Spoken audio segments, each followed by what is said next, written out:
The legendary physicist Richard Feynman once proposed a concept that, honestly, at the time sounded like pure science fiction. Oh, absolutely. It was way out there. Right.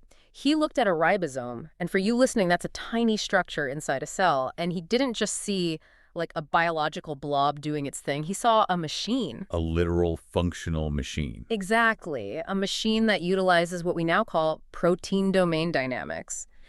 He suggested that if we could truly understand those mechanical wiggles, the bending, the hinging, the tiny physical movements of these massive molecular complexes, we could actually harness them. We could engineer them. Yeah, engineer them to do our own heavy lifting. Welcome to this deep dive, by the way. Today, we are exploring the massive, wildly ambitious world of biological engineering. And it is a massive world. It really is. Our mission today is to uncover how humans are taking the hardcore, rigid tools of traditional engineering and, well, applying them to the squishy, seemingly chaotic world of living biology, and doing it to create usable, economically viable products. Which is such a wild shift. Because for decades, Feynman's vision was just trapped in the realm of theory. We simply didn't have the observational tools to see a machine that small actually in motion. But that barrier is gone now. It is entirely gone. Today, using highly advanced techniques like neutron spin echospectroscopy, we can actually watch the machine at work. Neutron spin echospectroscopy, that sounds intense. It is a mouthful, yeah. But think of it like a highly sophisticated molecular radar. Okay, I can picture that. So we bounce a beam of polarized neutrons off these biological molecules, and then we measure the slight changes in their spin when they scatter back. Wow, so you're tracking the echo, basically. Right, exactly. It lets us measure the rapid, real-time mechanical bending of a protein. We are literally watching the gears turn. Okay, let's unpack this for a second. It's as if we've been handed the ultimate multi-billion-year-old operating system, nature itself. And after centuries of just, marveling at the code, we're finally learning how to write our own apps for it. That is the perfect analogy. And that shift in perspective is what makes this field so powerful. To write those apps, we have to move past traditional biology. Because historically, biology was just an observational science, right? Right. You look at an organism, you poke it, you describe its behavior.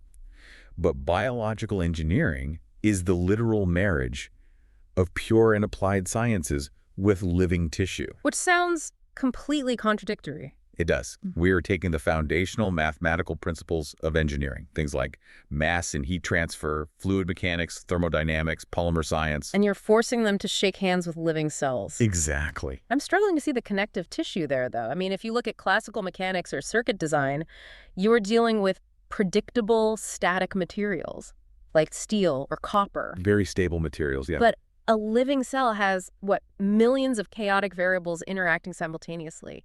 How do you apply rigid thermodynamic math to something that dynamic without the whole model just falling apart? Well, it requires a massive leap in how we measure energy. Biological systems, despite all their chaos, are still physical systems. Okay. They are still bound by the laws of physics and chemistry. A cell metabolizing glucose is still exchanging heat and energy. So it's still doing the math, just really quietly. Exactly. The genius of the biological engineer is isolating those variables well enough to make the math work on a microscopic scale. Can you give me an example of what that looks like? Sure. So, say you want to engineer a bacterium to produce an industrial chemical instead of its normal waste products. Like turning it into a tiny factory. Right. You have to rewrite its metabolic pathways to do that. And you do that by tracking the exact energy states, the thermodynamics of those new chemical reactions. How do you even track heat from a single bacteria? Bioengineers use techniques like microcalorimetry. It measures the minuscule heat output of these cellular processes. Microcalorimetry, wow. Yeah, they aren't just crossing their fingers. They are calculating the exact energy flux required to optimize that specific chemical yield. So we're moving from observing nature to predicting and controlling it. The goal is to mimic, modify, or augment these systems to create tangible end products. Very tangible. We're talking about bacteria specifically designed to eat pollutants, portable, rapid disease diagnostic devices, biopharmaceuticals, even tissue-engineered organs. And achieving that level of control took decades of trial and error. I mean, the desire to merge machines with biology isn't a uniquely 21st century phenomenon. Right. If you look at the timeline, the seeds were planted way before World War II.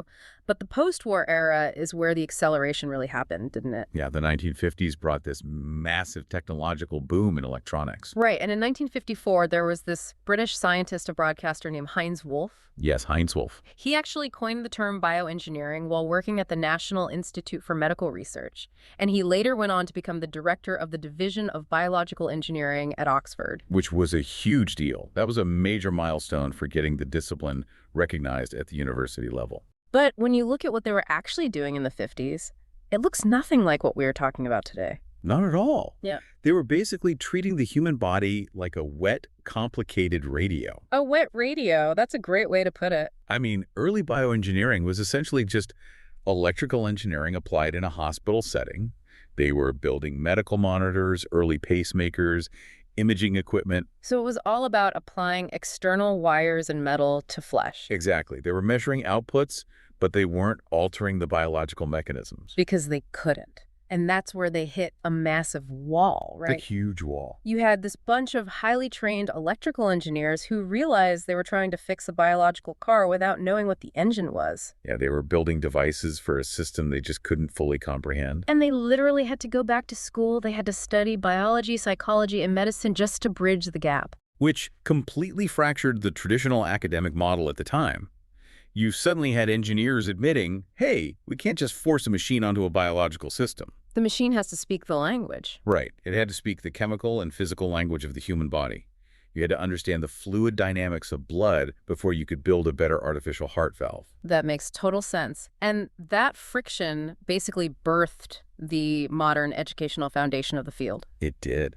By 1966, the first official biological engineering program in the United States was launched at the University of California, San Diego. And from there, the academic world had to catch up rapidly. Programs launched at MIT, Utah State University, all across the globe, which kind of brings us to the sheer scale of the field today. The scale is staggering. According to MIT professor Doug Laufenberger, biological engineering operates on a spectrum of size that is almost hard to wrap your head around. It doesn't just stop at the cellular level. No, the spectrum is vast. I mean, when we think of traditional engineering, we usually picture things at human scale. Right? Bridges, combustion engines, skyscrapers. Exactly. But biological engineering starts at the absolute microscopic molecular level. We're dealing with DNA, protein chemistry, immunology, pharmacology. Invisible stuff? The invisible stuff. Huh? Then it scales up to cellular and tissue-based systems, like building living biosensors. Okay. Then it scales up again to macroscopic organisms like whole plants and animals. And it goes all the way up to entire biomes, which blew my mind. We're talking about environmental modifications using biological engineering for surface soil protection. Slope stabilization, shoreline protection. Yeah, windbreaks. Many traditional agricultural engineering departments across the globe have actually rebranded themselves. They're now agricultural and biological Or engineering. biosystems engineering, yeah. But let me push back on that scale for a second, because it seems contradictory. How so? Well, if I'm designing a microscopic biosensor, I'm working with proteins and lab equipment. But if I'm stabilizing a shoreline, I'm working with ocean tides, soil mechanics, and massive ecosystems.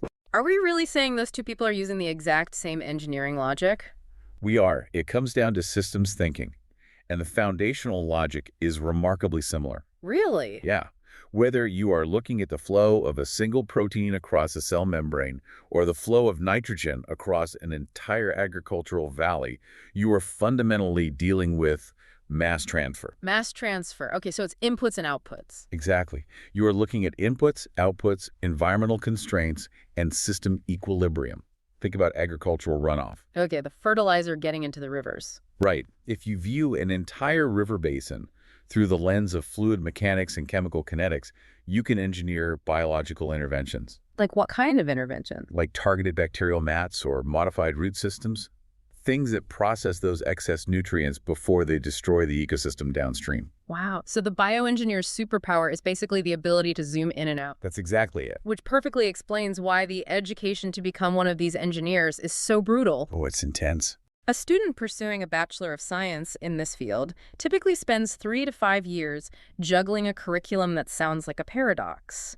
They are sitting in a classroom learning genetic engineering and enzyme kinetics. And then walking across the hall to study mechanical dynamics, thermodynamics, and electronics. They have to speak both languages fluently. And when they finally graduate and enter the real world, they step into a landscape of subdisciplines that are fundamentally reshaping our relationship with the natural world. Let's dive into those subdisciplines, actually, because this feels like stepping into nature's R&D department. It really does. The first one is biomimetics. This is all about imitating models, systems, and elements of nature to solve complex human problems. And there's a very famous example of this. Yes, the classic example is Velcro. So George Mistral was out walking his dog, and he noticed how stubbornly little plant burrs stuck to his dog's hair. Right, they just wouldn't come out. Exactly. So he put those burrs under a microscope, saw the tiny hook and loop structure, and just engineered a synthetic version. So we're basically letting evolution do the heavy lifting for millions of years, and then we just swoop in, copy the homework, and file the patent. I mean, it's a funny way to phrase it, but there's a serious efficiency argument there. It's efficient stealing. Well, we aren't just being lazy. We're recognizing that human engineering is fundamentally limited by our short iteration cycles. That's true. We haven't been doing this for billions of years. Exactly. Evolution has spent billions of years stress testing designs for durability, aerodynamics, energy conservation. Biomimetics is about recognizing that nature has already solved the physics problem. We just have to translate that biological solution into synthetic materials. That makes a lot of sense. Now, if biomimetics is borrowing nature's blueprints, then bioprinting is basically using nature's ink. Yes, utilizing biomaterials to literally print cells, tissues, and potentially entire organs. But the challenge there isn't just squirting cells out of a nozzle, right? Yeah, far from it. The real engineering hurdle in bioprinting isn't just stacking the cells, it's keeping them alive. Because they need blood. Right. If you 3D print a solid chunk of liver tissue, the cells on the outside might survive, but the cells in the center will immediately suffocate and die. Oh, wow. Because they have no blood supply. Exactly. So biological engineers have to simultaneously print a microscopic, fully functional vascular network. Tiny artificial capillary. Yeah, embedded right within the tissue. They use specialized bioinks that hold their structural shape long enough for the cells to bind together. While still letting nutrients flow through. Exactly, allowing nutrients to flow through the tissue the moment it's printed. That is incredible. And it naturally bleeds into biorobotics, because instead of just printing static organs, we are combining advanced electronics with biological materials to create things that move. This is where it gets really sci-fi. It does. We're talking about prosthetics that interface directly with the human nervous system, interpreting electrical signals from the brain to move robotic fingers. Or even wilder biohybrid robots. Biohybrid robots are a perfect illustration of treating biology as a mechanical component. How do they even work? Engineers are literally taking living muscle tissue, usually grown in a lab, and attaching it to synthetic 3D printed skeletons. Wait, really? Living muscle on a plastic skeleton? Yes. By stimulating that muscle tissue with electrical impulses, the muscle contracts and moves the robotic skeleton. It's a machine powered by living cellular engines. It bridges the gap between organic life and synthetic robotics in a way that Heinz Wolff could only have dreamed of back in 1954. But biological engineering isn't just about healthcare or, building biocyborgs. There's a massive application in environmental health engineering, too. Oh, absolutely. Applying these principles to control the environment for human survival. And I don't just mean building a better air conditioner. We are talking about life support systems for the extremes of human exploration. Like outer space. Outer space, the bottom of the ocean. Right. When you put a human in a tin can in the vacuum of space, you essentially have to bioengineer a closed-loop ecosystem from scratch. Because you can't just open a window. You definitely can't open a window. Yeah. Earth's biosphere naturally recycles air, purifies water, and processes waste through massive, interconnected biological cycles. So in a spacecraft, you have to shrink all of that down. You have to recreate that entire planetary process within a few cubic meters.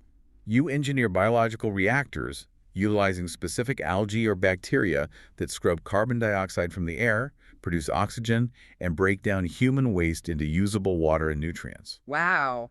You are mathematically balancing the metabolic inputs and outputs of the crew with the metabolic inputs and outputs of your engineered microbiome. It's basically a highly controlled, high-stakes terrarium. That's a great way to look at it. Which ties perfectly into biochemical engineering and bioprocess engineering. This is where we get into fermentation and utilizing microscopic systems to synthesize entirely new products. Right, turning vats of microbes into microscopic factories. To produce biopharmaceuticals, specialized proteins, or bioenergy. But again, you can't just throw yeast in a bucket and hope for the best. Not at an industrial scale. This isn't a backyard brewery. We are talking about massive, multi-thousand-liter bioreactors. Okay. At that scale, the sheer stress from the mechanical mixing blades could literally rip the cell walls of your microbes apart. Oh man, so you could just blend your own factory by accident. Exactly. You have to calculate the perfect fluid dynamics to keep the mixture homogeneous without destroying your biological factories. You need the temperature, the dissolved oxygen levels, and the pH to be absolutely perfect throughout the entire tank. So much precise math. It requires incredibly precise thermodynamic and fluid control, which brings us right back to the beginning of our discussion, really, applying strict physical math to living organisms. It really is a full circle moment. We've taken you listening on a massive journey today. Starting from Richard Feynman staring at the mechanical gears of a ribosome, all the way to electrical engineers in the 50s realizing they needed to crack open a biology textbook. It's been a long road. We've moved from printing vascular networks to designing living life support systems for astronauts. But a field with this much power, the power to literally rewrite the physical and genetic code of living things, it requires serious organizational infrastructure. And that infrastructure is what keeps the field moving forward safely and systematically. Like ABET, right. Yes, the Accreditation Board for Engineering and Technology.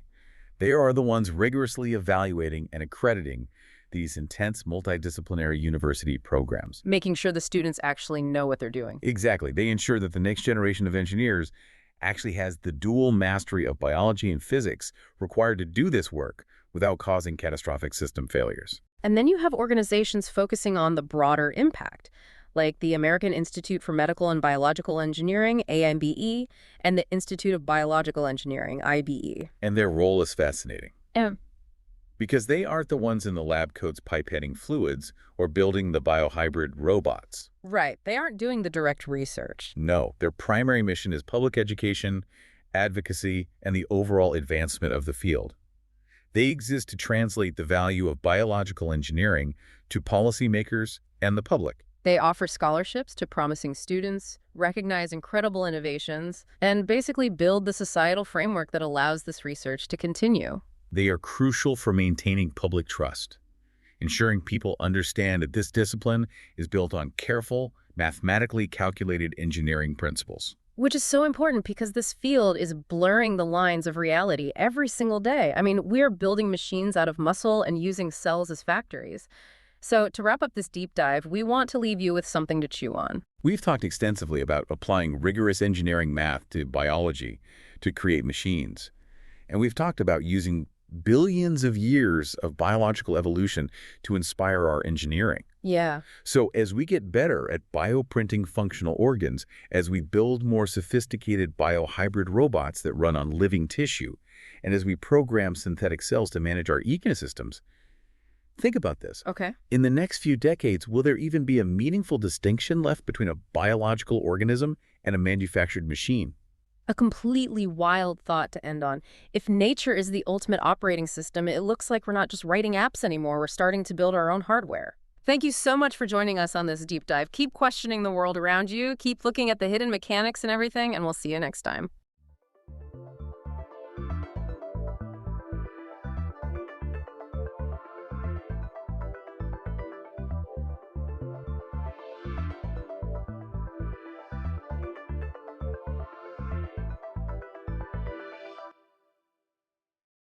Imagine you are standing in this really prominent 17th century laboratory.